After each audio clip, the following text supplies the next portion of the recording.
first topic on our list, impeachment. When we last broadcasted, the impeachment inquiry was just starting to heat up with a series of closed-door depositions.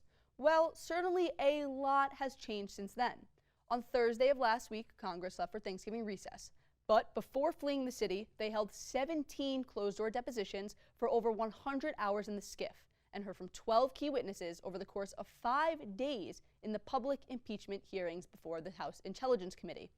Lots of questions were asked, some were answered, but a lot still loom. So with that, let's jump right in.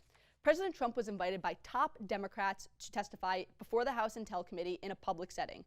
Do you think, Josh, we'll go to you first, do you think he should testify in this public setting, possibly bring any exculpatory information? Do you think it would be a smart move for the president to go under oath? Well, sure. I think that the invitation was to appear in public or to submit written testimony, and I think that it would be fair for the president to release his side of the story in written form. I'd be worried about the potential for a perjury trap if he were to appear publicly. I don't think he'd get away with retelling a parody of what happened. He would need to be clear about, the story, and I would just be sure. I think it's fine to have him submit in writing. I think that. So I want to ask a question about that. So the House has recently opened up an investigation into President Trump's written remarks, written answers for the Mueller investigation for possible perjury. He's already being investigated for those written answers. Do you think it's smart for him to go down that road again?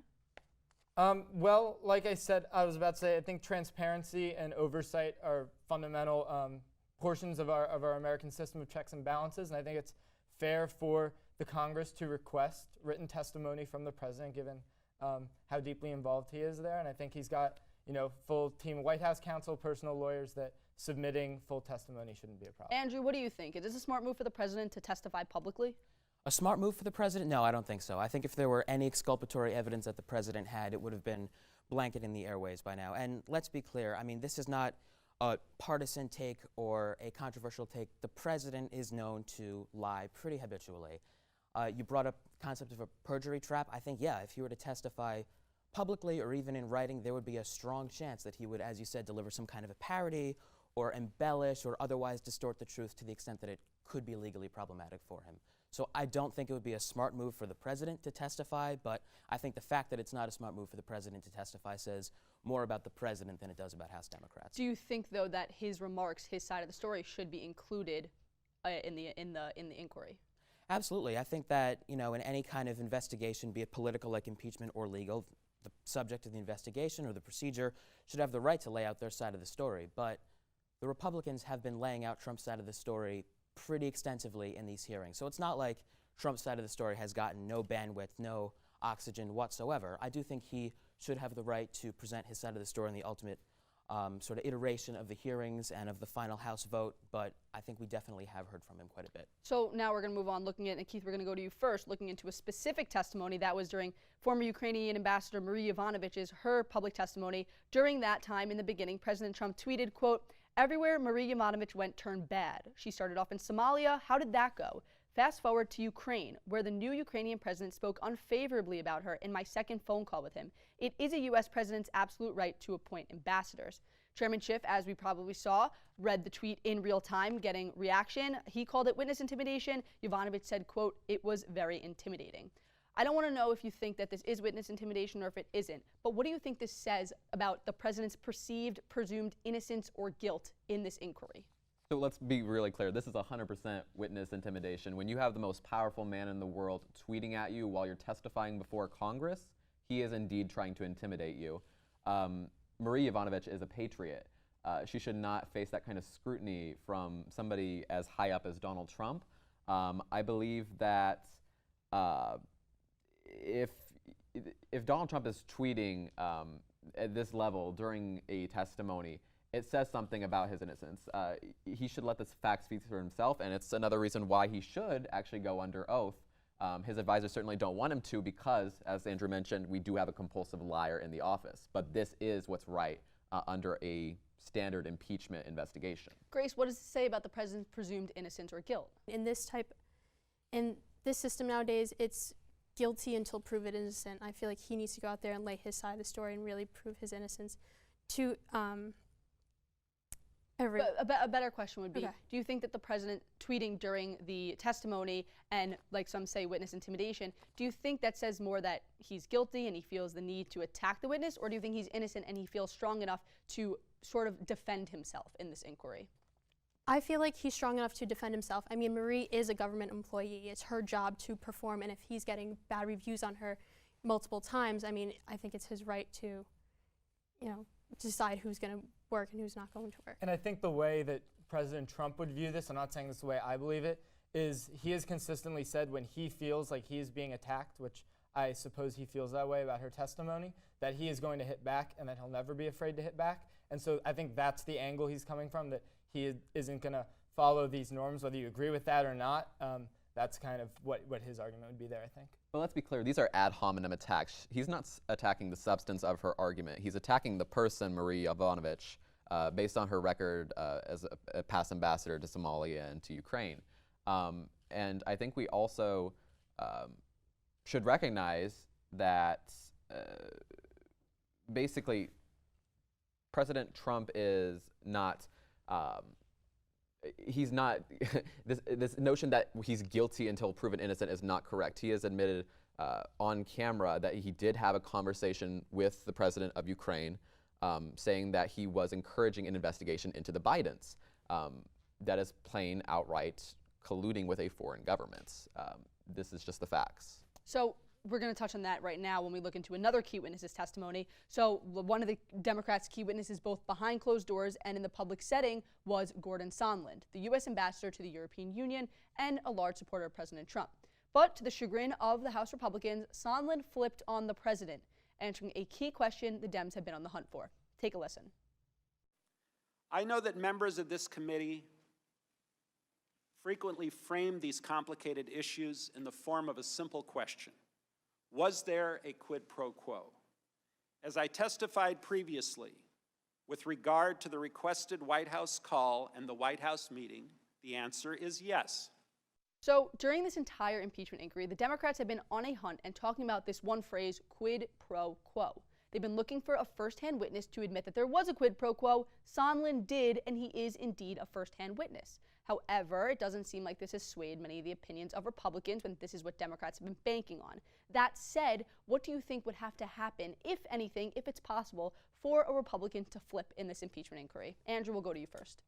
Honestly, I'm really not sure what it would take to flip the Republicans in the House. Obviously, if public opinion were to start to flag against the president, then I believe House Republicans would abandon him like that. There would be not even a question. He would just have all political support lost. I do think it's important to note, though, important to be, look at the facts strictly. Gordon Sandlin basically flip-flopped on himself a few separate times throughout this entire process. I do not think Democrats should really put all of their eggs in the Gordon Sandlin basket. He has contradicted himself. He's revised his testimony many times when it appeared to be legally convenient for him to do so. But I think that the grand totality of witnesses Democrats have summoned, the grand totality of evidence that they've gathered, paints an absolutely damning picture of Donald Trump's efforts to get Ukraine to interfere in the upcoming election by withholding aid on the condition that the Bidens be investigated by Ukraine. I think Is there a response from the other side?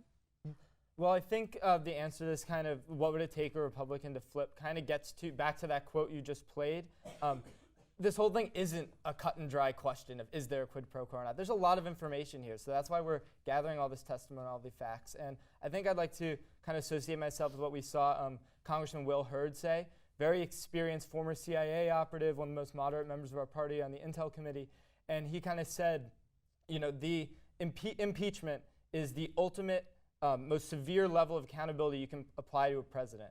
And there needs to be more clarity in order for, especially Republicans, but really for any member of Congress to be able to say that that ultimate level of accountability, impeachment of the president, should be taken.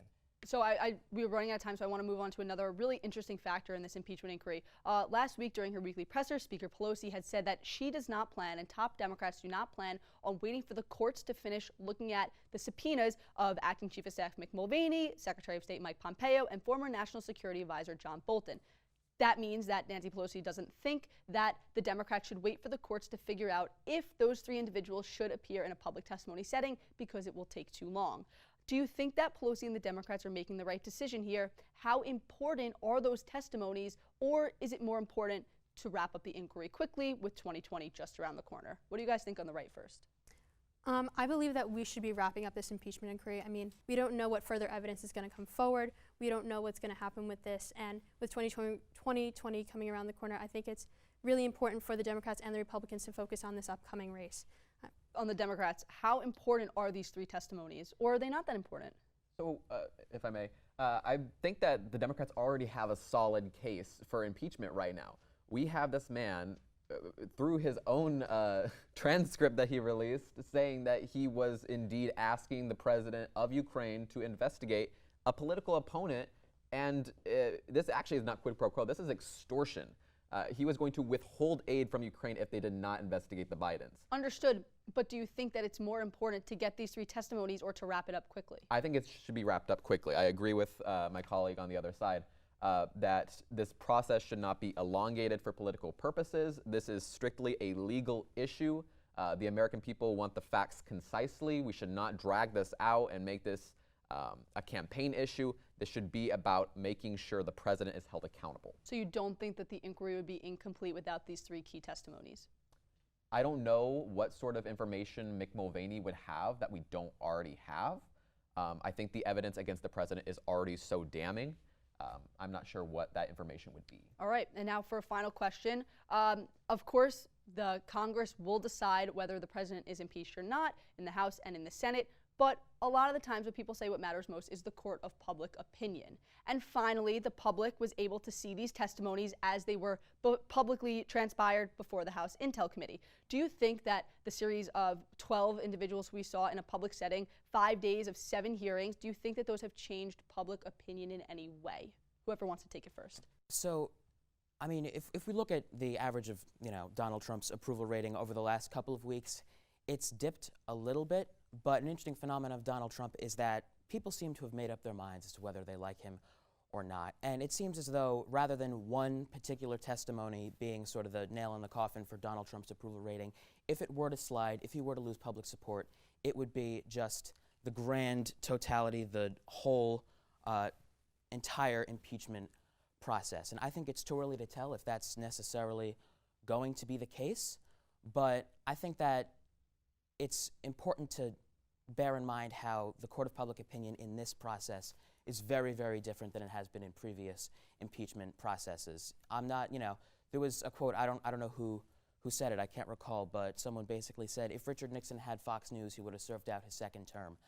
I firmly believe that I'm not, necessarily going to, stand here and rag on Fox News for a couple minutes, but I think that the polarization of our country at this point has led a lot of people to have knee-jerk support for Donald Trump. But, some have knee-jerk support for Democrats too, but specifically to Donald Trump, I think there are a lot of people who, and especially in Congress, who will support him even when an objective assessment of the facts suggests that they should not. Josh, I see you last. I think we'll you give hit you the last the, you hit the, I won't sit here and rag on MSNBC either. So don't worry. But I think you hit the nail on the head that people's opinion on impeachment, unfortunately, is very tied to whether they already dislike the president or they already love the president.